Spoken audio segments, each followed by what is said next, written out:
சாப்பிட்டீங்களா எல்லாரும்? சாரி, கொஞ்சம் லேட் ஆயிடுச்சு. என் நெஞ்சில் குடியிருக்கும் உங்கள் அனைவருக்கும்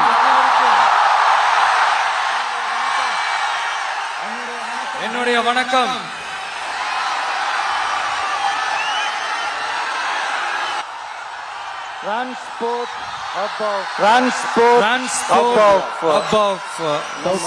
சவுத் இந்தியா, நம்ம நாமக்கல் மாவட்டம். இங்க நீங்க பாத்தீங்கன்னா இந்த லாரி பாடி கட்டுற தொழில இருந்து இன்னும் நிறைய தொழில்கள் செய்யற ஊரும் நம்ம நாமக்கல் ஊர் தான். அது மட்டும் இல்ல, நாமக்கல் மாவட்டத்தோட இந்த முட்டை உலகமும் கூட ரொம்ப ஃபேமஸ். எக் சிட்டின்னு கூட கூப்பிடுவாங்க. அது மாதிரி தமிழ்நாட்டு மக்களுக்கு இந்த சத்தான உணவு முட்டை கொடுக்கிற ஊர் மட்டும் இல்ல, தமிழ்நாட்டு மக்களுக்கு உணர்ச்சி ஊற்ற மண்ணும் கூட. இதை நான் ஏன் சொல்றேன்னா, ரெண்டு வரிகள் சொன்னா உங்களுக்கு ஈஸியா கனெக்ட் ஆகும். தமிழன் என்று சொல்லடா, தலை நிமிர்ந்து நில்லடா. எப்படி? தமிழன் என்று சொல்லடா, தலை நிமிர்ந்து நில்லடா. இந்த நாடி நரம்பெல்லாம் ரத்தம் பாய்ச்சுற இந்த வரிகளை எழுதினது யார் தெரியும்ல? யார் எழுதுனா? விஜயகாந்த் சார் சொன்னாரு. ஆனா நம்ம அண்ணன் கேப்டன் அவர்களுக்கு மட்டும் இல்ல, நமக்கும் சேர்த்து எழுதின இந்த வரிகளை யார் எழுதினது தெரியல?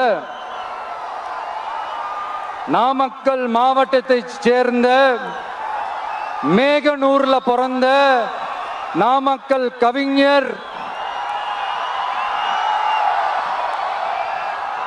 திரு ராமலிங்கம் பிள்ளைதான், அவர்கள் தான். அடுத்து தமிழ்நாட்டு மக்களுக்கு இந்த இடஒதுக்கீடு உரிமையா வழங்கினதும் இதே நாமக்கல் மாவட்டத்தை சேர்ந்த திருச்செங்கோடு பகுதியில் இருக்கிற ஒருத்தர் தான்.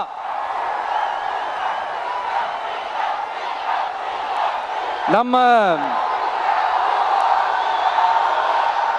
சென்னை மாகாணத்தோட முதலமைச்சரா இருந்த சுப்பராயன் அவர்கள். அவர்தான் அந்த மாபெரும் மனிதர். மக்களுக்கு இடஒதுக்கீடு உரிமைய வழங்கினதுல இவருக்கு மிகப்பெரிய ஒரு பங்கு ஒன்று இருக்கு. அதுதான் இந்த கம்யூனல் GO 1071 அதை கொண்டு வந்து பட்டியலின மக்களுக்கும் பிற்படுத்தப்பட்ட மக்களுக்கும் இத வழங்கினார். அதனாலதான் அவரு முதலமைச்சரா பதவியேற்றதுக்கு அப்புறம் முதல் தமிழர் அப்படின்ற அந்த பெருமையோட சொன்னது மட்டும் இல்லாம,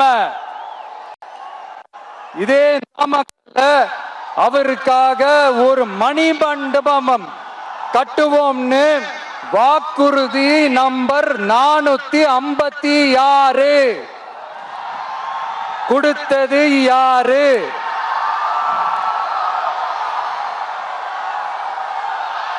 சொன்னாங்களே, செஞ்சாங்களா? அதாவது ஒரு படத்துல நம்ம வடிவேல் சார் இந்த எம்டி பாக்கெட்டை எடுத்து இப்படி காட்டுவார் தெரியுமா? அந்த மாதிரிதான் ஒவ்வொரு வாக்குறுதியும் படிச்சுட்டு அந்த எம்டி பாக்கெட்டை இப்படி நம்ம காட்ட வேண்டியதுதான்.